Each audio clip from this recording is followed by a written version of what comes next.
ꯑꯍꯥꯟꯕꯃꯛꯇꯗ channel ꯑꯁꯤꯒꯤ ꯃꯥꯏꯀꯩꯗꯒꯤ ꯃꯌꯥꯝꯕꯨ ꯇꯔꯥꯝꯅ ꯑꯣꯛꯆꯕꯒ ꯂꯣꯏꯅꯅ ꯄꯥꯟꯊꯣꯏ ꯃꯉꯥꯡꯅ ꯏꯀꯣꯛꯅꯣꯅ ꯈꯨꯔꯨꯝꯖꯔꯤ꯫ ꯉꯁꯤꯁꯨ ꯃꯌꯥꯝꯒꯤꯗꯃꯛꯇ ꯅꯨꯡꯉꯥꯏꯔꯕ ꯐꯨꯡꯒꯥꯋꯥꯔꯤ ꯑꯃꯃꯨꯛ ꯄꯨꯗꯨꯅ ꯂꯥꯛꯆꯔꯦ꯫ ꯋꯥꯔꯤ ꯑꯁꯤꯒꯤ ꯃꯃꯤꯡꯅ ꯁꯅꯥꯒꯤ ꯍꯤ ꯁꯪꯕ ꯍꯦꯂꯣꯏ ꯇꯔꯦꯠ꯫ ꯋꯥꯔꯤ ꯑꯁꯤꯕꯨ ꯏꯕꯤꯔꯛꯄꯅ ꯑꯊꯧꯕ ꯃꯩꯇꯩ꯫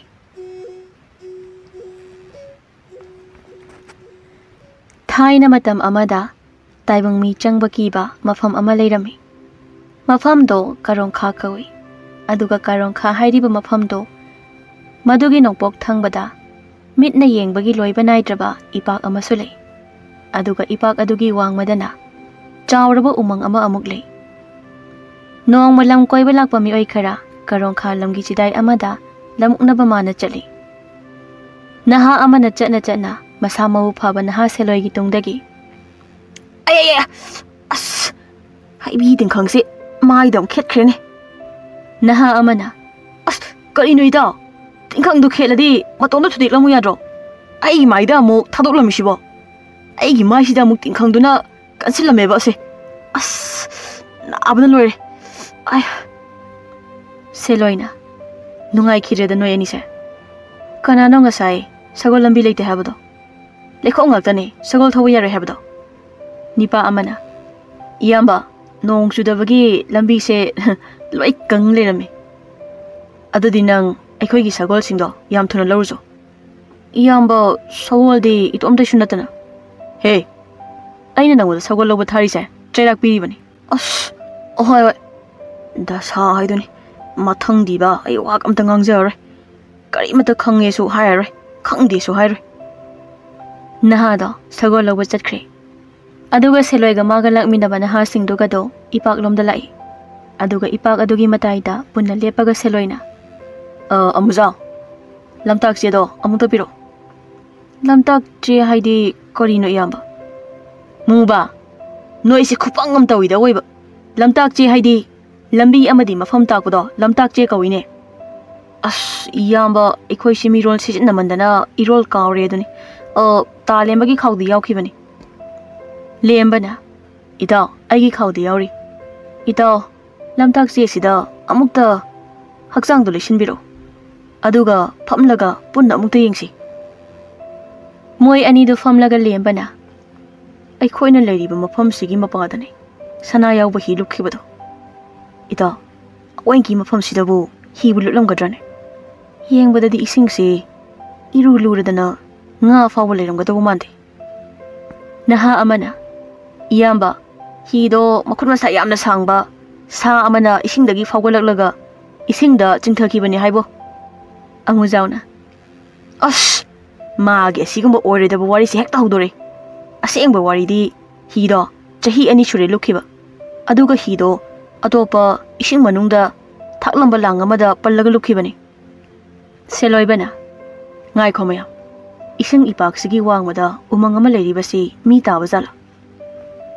ꯂꯦꯝꯕꯅ ꯏꯇꯥꯎ, ꯎꯃꯪꯅꯤ, ꯃꯤ ꯀꯩꯁꯨ ꯂꯩꯔꯝꯃꯣꯏ꯫ ꯑꯁꯨꯛ ꯂꯨꯈ꯭ꯔꯕ ꯏꯔꯨ ꯀꯥꯕ ꯆꯥꯕ ꯊꯛꯄ ꯌꯥꯅꯔꯤꯕ ꯏꯁꯤꯡꯁꯤꯗ ꯍꯤ ꯂꯨꯞꯄ ꯃꯔꯝ ꯆꯥꯗꯦ꯫ ꯍꯣꯏꯅꯦ ꯏꯇꯥꯎ, ꯏꯁꯤꯡꯁꯤ ꯀꯨꯝꯃꯒ ꯑꯃꯨꯛꯇ ꯌꯦꯡꯁꯤꯅꯦ꯫ ꯍꯣꯏ, ꯏꯁꯤꯡꯁꯤ ꯀꯨꯝꯃꯒ ꯌꯦꯡꯁꯤ꯫ ꯁꯦꯂꯣꯏꯕꯒ ꯂꯦꯝꯕꯒꯗꯣ ꯏꯔꯨ ꯀꯥꯕ ꯏꯁꯤꯡ ꯏꯄꯥꯛꯇꯨꯗ ꯍꯥꯏꯐꯦꯠ ꯀꯨꯝꯂꯨꯕꯗ ꯏꯁꯤꯡ ꯏꯌꯥꯏꯗ ꯑꯄꯥꯛꯄ ꯉꯥꯒꯤ ꯃꯃꯩ ꯃꯥꯟꯕ ꯑꯃ ꯐ꯭ꯔꯪ ꯂꯥꯎꯅ ꯀꯜꯂꯝꯂꯒ ꯏꯁꯤꯡꯗ ꯑꯃꯨꯛ ꯂꯨꯞꯈꯤꯔꯝꯃꯤ꯫ ꯃꯊꯛꯇ ꯂꯩꯍꯧꯕ ꯑꯃꯨꯖꯥꯎꯗꯣ ꯏꯁꯤꯡꯗ ꯃꯌꯥꯗꯨ ꯀꯥꯊꯣꯛꯂꯒ ꯉꯛꯅ ꯌꯦꯡꯂꯒ ꯃꯤꯅꯦ, ꯅꯠꯇꯦ ꯉꯥꯅꯤ꯫ ꯅꯍꯥ ꯑꯃꯅ ꯏꯇꯥꯎ, ꯑꯁꯤꯗꯤ ꯃꯤꯅ ꯑꯣꯟꯕ ꯉꯥꯅꯤ꯫ ꯑꯗꯨꯅꯤ ꯏꯇꯥꯎ, ꯃꯈ꯭ꯋꯥꯡ ꯃꯈꯥꯁꯦ ꯉꯥ ꯑꯣꯏ꯫ ꯏꯇꯥꯎ, ꯑꯁꯤꯕꯨ ꯏꯁꯤꯡꯗ ꯂꯩꯕ ꯂꯥꯏ ꯑꯣꯏꯔꯖꯥꯠꯂꯣ? ꯅꯠꯇꯦ ꯏꯇꯥꯎ, ꯇꯥꯏꯕꯪ ꯃꯤ ꯇꯪꯈꯥꯏ ꯉꯥ ꯇꯪꯈꯥꯏ ꯑꯣꯏꯕ ꯉꯥꯅꯤ꯫ ꯁꯣꯝꯗ ꯏꯁꯤꯡ ꯃꯇꯥꯏꯗ ꯁꯦꯂꯣꯏꯅ ꯏꯁꯤꯡꯁꯤꯗꯤ ꯈ꯭ꯋꯥꯡ ꯌꯧꯔꯦꯗꯅ ꯏꯇꯥꯎ꯫ ꯏꯇꯥꯎ, ꯃꯐꯝꯁꯤ ꯉꯥꯁꯨ ꯌꯥꯝ ꯂꯩꯅꯤ꯫ ꯏꯇꯥꯎ, ꯍꯧꯖꯤꯛꯇ ꯑꯩꯈꯣꯏ ꯑꯅꯤꯒꯤ ꯇꯨꯡꯗ ꯉꯥ ꯑꯆꯧꯕ ꯑꯃꯁꯨ ꯑꯣꯟꯈ꯭ꯔꯤꯗꯨꯅꯤ꯫ ꯑꯩꯒꯤ ꯈꯣꯡꯗ ꯍꯤꯒꯤ ꯅꯧ ꯑꯃ ꯊꯦꯡꯅꯕꯒꯨꯝ ꯇꯧꯏꯅꯦ ꯏꯇꯥꯎ꯫ ꯅꯧ ꯊꯦꯡꯅꯩ ꯍꯥꯏꯕ? ꯏꯇꯥꯎ, ꯑꯩꯁꯨ ꯍꯤ ꯑꯃ ꯈꯣꯡꯅ ꯊꯦꯡꯕꯒꯨꯝ ꯇꯧꯏꯅꯦ꯫ ꯃꯣꯏ ꯑꯅꯤꯗꯣ ꯍꯤ ꯃꯆꯥꯗꯣ ꯃꯊꯛꯇ ꯆꯤꯡꯈꯠꯂꯛꯏ꯫ ꯁꯦꯂꯣꯏꯕꯅ ꯁꯤꯔꯣ ꯁꯅꯥꯒꯤ ꯍꯤ ꯍꯥꯏꯁꯦ?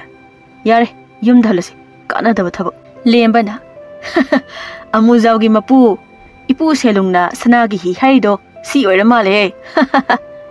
Tombana iyamba lemba ipu na haribado asengbani hi do mafam sida lupki habani yengo si sida yekliba takliba singse asengba ngaktani seloibana isil inausa aikhoigi sagol thalom mafamdana amukta hansi sagol lobo chatkibado halaktribado amukta hana yenglusi lembana amado amuk lamhangnadana leiramba dare aikhoi sagol thamlambado amukta chalusi seloiba lemba hoido sagol khampham lomda hankibaga ipaktugi wangmada tabada yamna nungsiba nupi kharagi khonjel moi mayamgi khwai tungda chatliba seloibana tai khadomdagi khonjel no aina tariba nupi kharagi khonjel se lemba ha kaidarida nang khonjel khara tabra aidi tahodre boida adadi chatplepo sidang hak lepaga amuk tabringsi hoida ado sa kai usi oyagi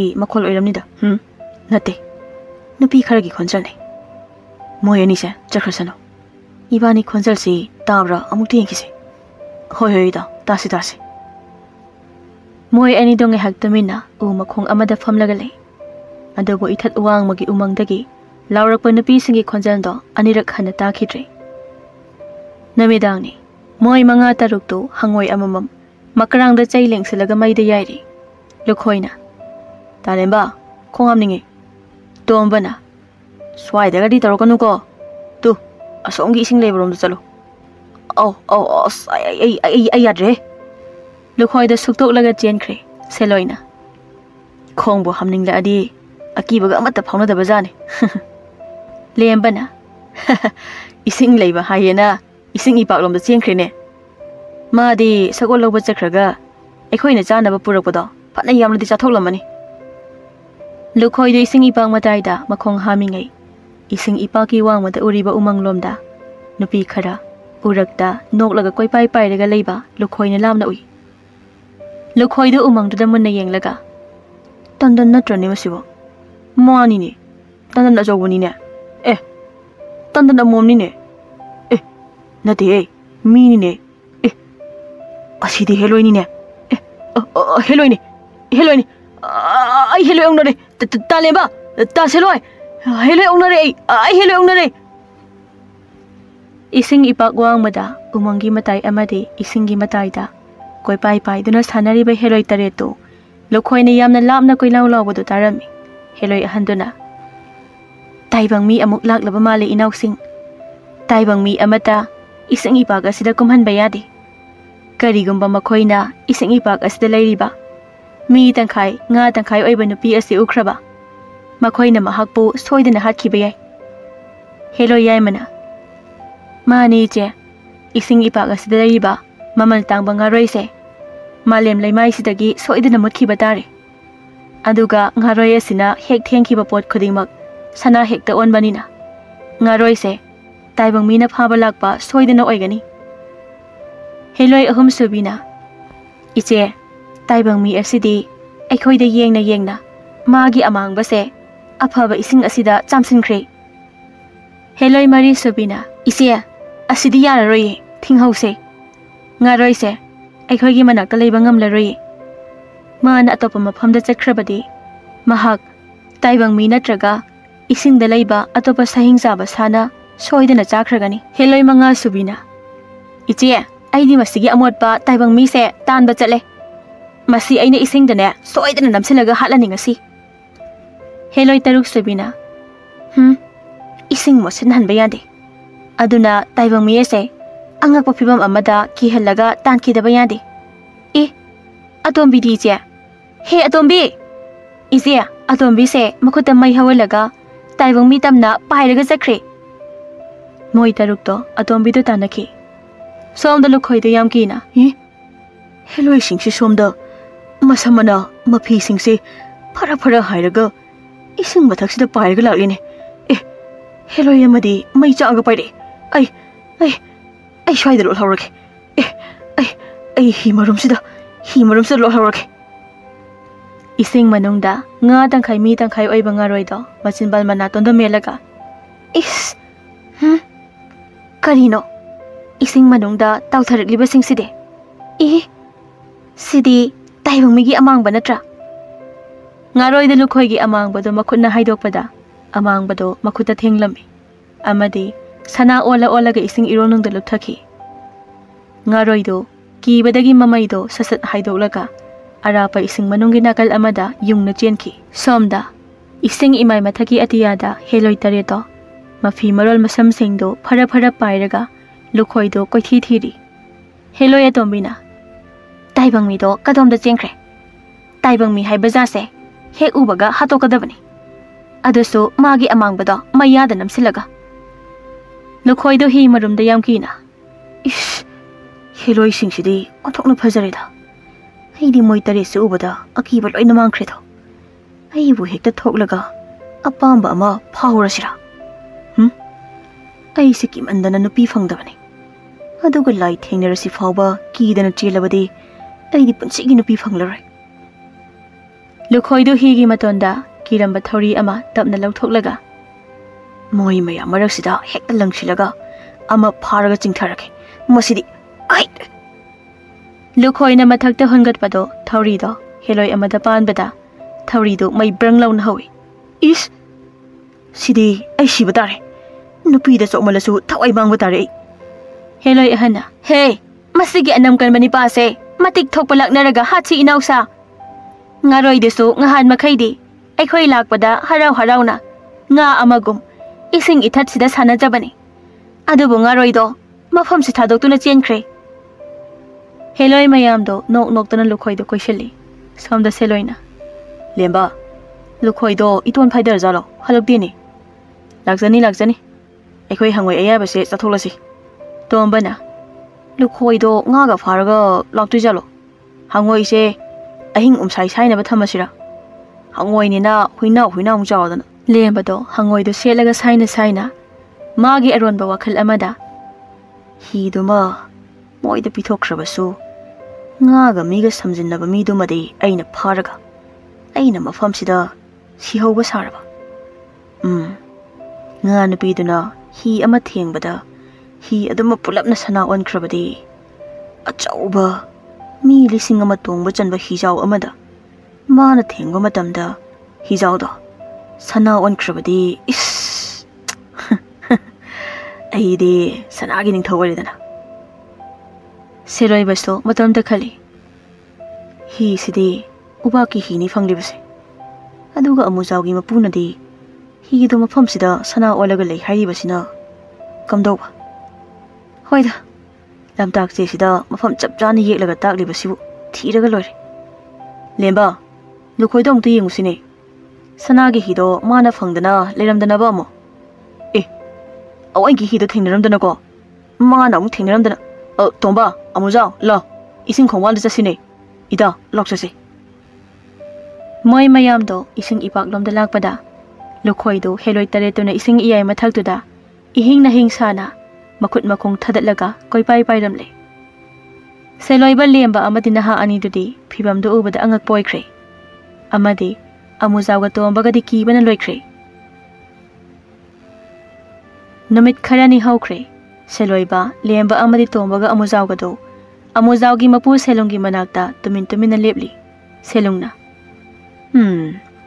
heloi tare tuna nga ama sanglibani mi tangkhai oiba nga nupini mafam aduda leiribado noine yarek loriba lamdo chahi chama phare taibang mi khundaba ngamdaba mafam aduda mi kharadi khundagi tawrami adubu hekta ngamde lembana ipu nga nupi haiba ngaikho noina hanglak tawribado aina liriba wari sida loina khanglaga dogani nga nupi duna hek thengba kangfanda leiba pot khudingmak sana oli khangbadagi nga adubu phaba lakpa mi khudingmak heloi tare tuna loina hatki aibudi tumlingai numidang aiga leiminaba singduna nga talingai heloina moi mayam do hatbada aidina thohore aduga nga tanba hi ama nga nupi duna thengbada hi amadi isingda lukre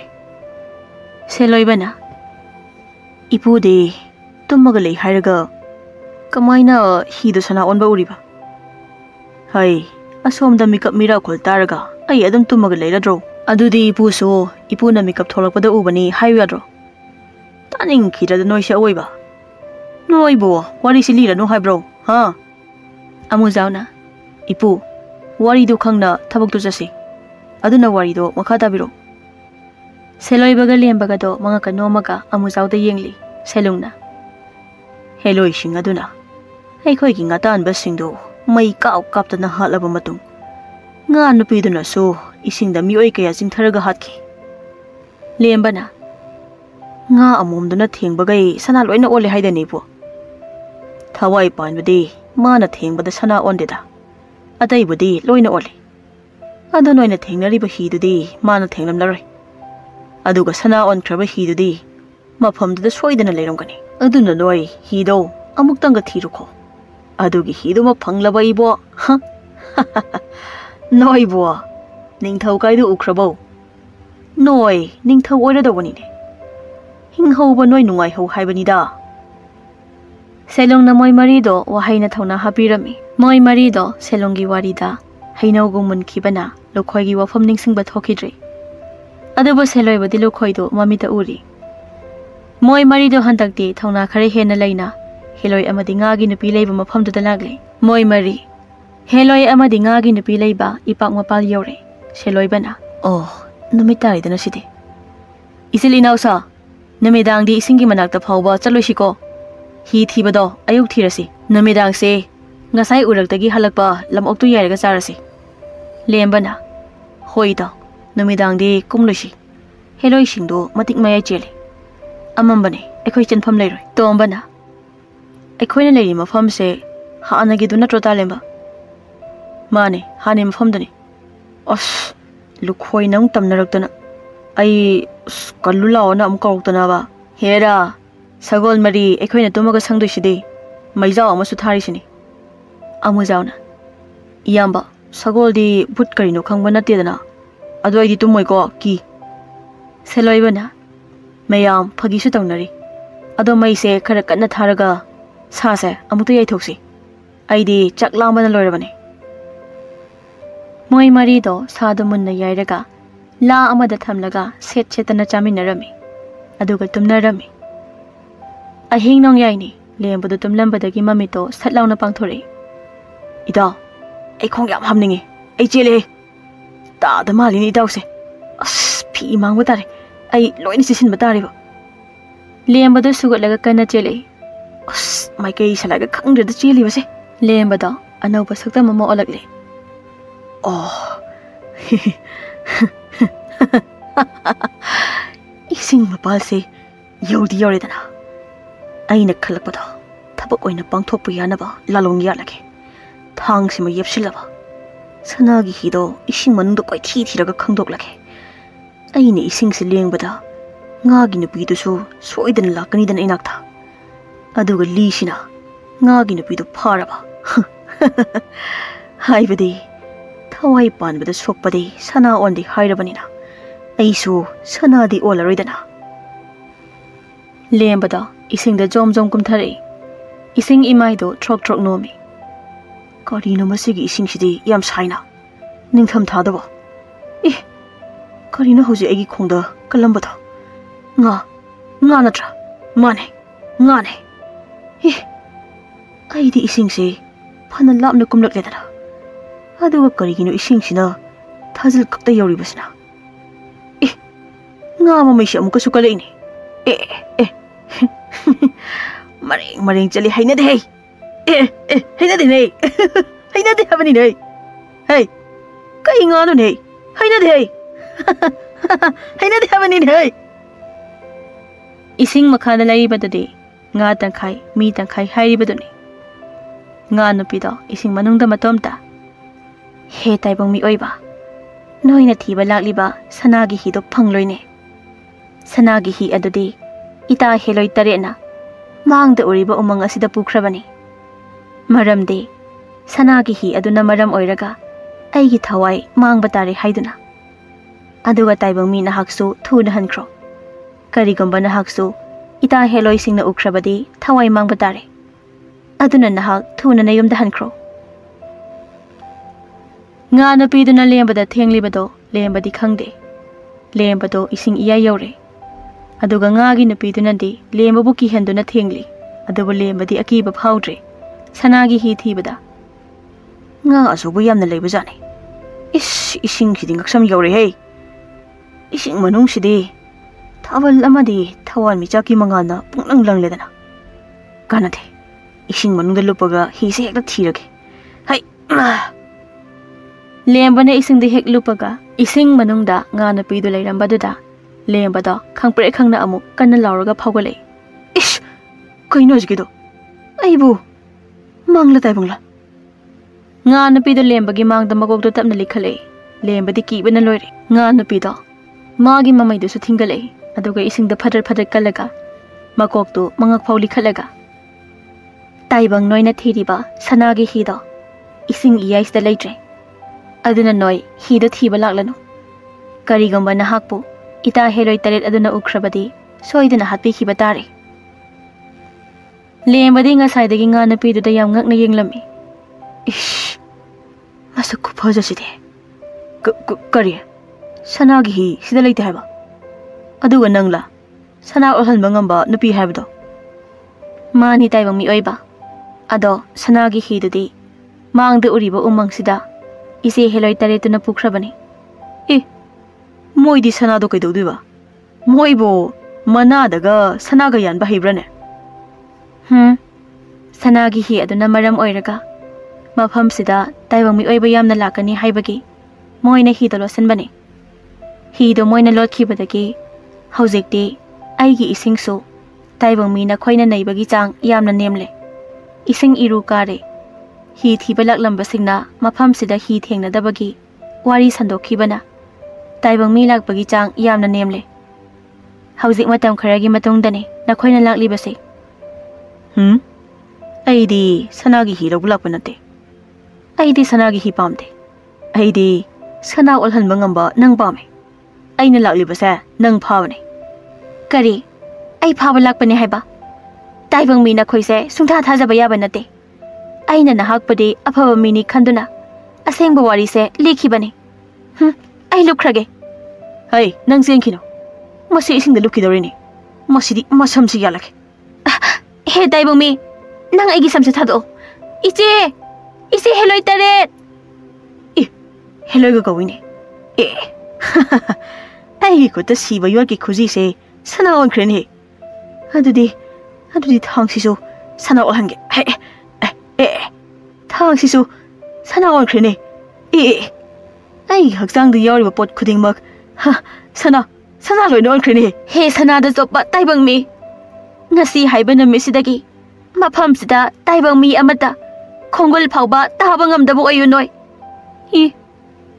Karigina nangna taibang mi asu amna nungsidribase. Adudi nang isingda namsilaga khatpa tare. Madi ngani ko. Nang sana olaba thangsina nangak samduda. Magi thangsidi aingonda thindaredana. Adudi aigi mamaisina mamaisida khangbra nang. Aya! Mamaisina maida kalakpasidi umorok chabagum sare khajaisidi.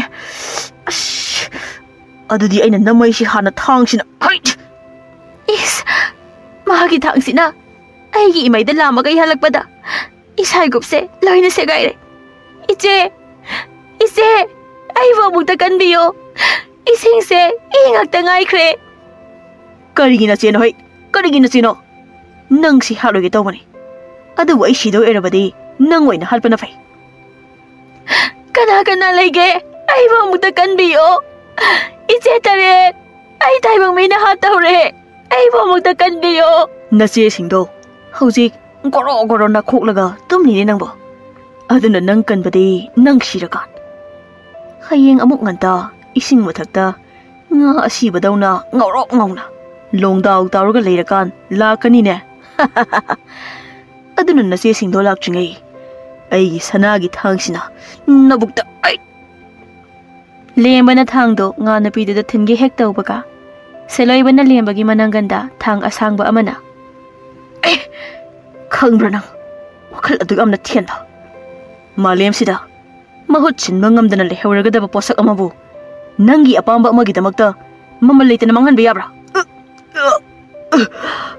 ita mabuk fattaba aingondagi nga asina hena mamal leirabago leiba tabane nangda natana nangi sarauda angaw boiraba amujaw amadi tongbaso aina hatoklaga thamlamlabane sanagi hi adabu makhoi ani khakdana pambagi damak aibu ngasi ahingsida hatnabo hotnarakpagi kari moi ani shu nangna hatoklamdaba aidi moi aniga kari so haina khiba leite hai noi ahungi aronba lalong amamam aina loina khange nga asi sibabudi minungsi leitaba pamubu khangdaba nang ama sibane hena fai he taibang mi aphaba nahak laklambagi ai ngasidi hingle aduna ai ise tareta haijaraga sanagi hido nahakna pujakro hoi sanagi hido gidamak aikhoi lakhruba mafam sitana khudong thiba kaya mayoknaraga laklibani mi fatado kadai de chengkhre taibang mi afaba asiba mi oido ising iraina chenthakre oh ise heloi tareso lapna pairakle sidi karino sidi heloi singduni ne ai sumoina hakhiba tare heloi atombina seloi bada maibul ama satlawna kapsele adabu nga gi napiduna maibul do isingna jom lawna jaisile maibul do sana olaga seloi bagi manakta isingda chabung lawna tasele heloi tare to nga gi napiduda punna lawre kari no nga inaw mafam sida taibang mi lakpa yade haiba ise taret karigomba mahangna mafam sida laklamdraba ai ngasi mafam sida thawai manglamgani nga man bicha nahangna hoji thokliba warido nasi heloi singdaliyo nga napiduna thokiba thodok singdo heloi tareta wari lirami aduga seloi banaso mabu hanabo hotnaramba amadi lembagi wari su lirami heloi ahana phare adudi sanada yamna chopa taibang mi noi mafam sida amuk khana laktanaba aikhoina loselaga thamliba sanagi hi se nang pujakro aduga ngasi haiba namit asidagi taibang mi amata mafam sida lakpiragano mafam sida taibang mi chattanaba nangna akiba paujel sandokpikho hoi ichalsing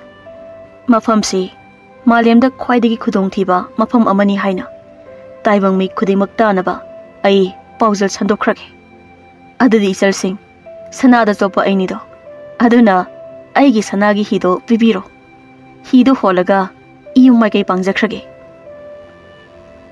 heloi taretuna sanagi hido seloibada bibirami aduga heloi taretuna seloibada isingi lambi su phajana takpirami asumna seloibada sanagi hido holaga mayumai kaida nokna pangkhirami adubo seloibade tamna lehawraba nga nupidubu apamba nungsiba amadi phawraga lakli seloina sanagi hido hona aide makhoina masak khanglabanina amuk de lakpa yari aduga nga nupiduga aiga mafam aduda anoba taibangpan amasu sandokpa pame seloibada nokna sanagi hido magi lamda maikai pangduna sanagi nau amana tapna holaga chatki